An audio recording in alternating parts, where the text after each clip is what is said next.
നമ്മുടെ എല്ലാം കുട്ടികൾക്ക് സൗജന്യ രീതിയിൽ വിദ്യാലയങ്ങളിൽ വിദ്യാഭ്യാസം നൽകാൻ സർക്കാർ നന്നായി പ്രവർത്തിക്കുന്നുണ്ട്.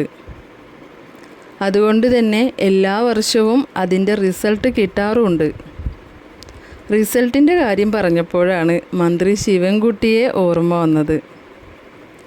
എല്ലാ വർഷവും മന്ത്രി റിസൾട്ട് വായിക്കുമ്പോൾ ട്രോളന്മാർക്ക് എന്തെങ്കിലുമൊക്കെ കൊടുക്കാറുണ്ട്. അപ്പകഷ്ണം കിട്ടിയ കാക്കകളെ പോലെ അതുമായി പാറിപ്പറക്കുന്ന കാഴ്ച സോഷ്യൽ മീഡിയകളിൽ പതിവാണ്. ഇക്കൊല്ലവും അത് തെറ്റിച്ചില്ല. കുട്ടികൾ വരെ പറയാൻ തുടങ്ങി ഞങ്ങളുടെ മന്ത്രിയെ സ്കൂളിൽ ചേർക്കണമെന്ന്. ഒരു തെറ്റും നാക്കുപിഴയും നമുക്ക് മനസ്സിലാക്കാം.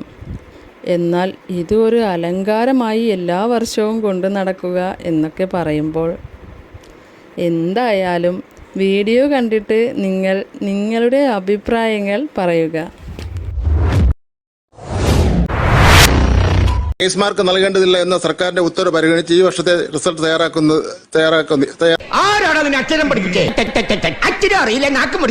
മുഴുവൻ വിദ്യാർത്ഥികൾക്കും A+ ലഭിച്ച വിദ്യാർത്ഥികളുടെ എണ്ണം 28,450. ഏറ്റവും കുറവ് വിദ്യാർത്ഥി പരീക്ഷ എഴുതിയത് വയനാടാണ്. 9,353. നീ എത്ര വരെ പഠിച്ചു? പഠിക്കേണ്ട കാലത്ത് തെക്കും വടക്കും തെണ്ടി നടന്നിട്ടുണ്ടാവും. 9,353. അവസാനം നമ്മൾ കണ്ടുപിടിച്ചു. ഞങ്ങൾ പോട്ടെ.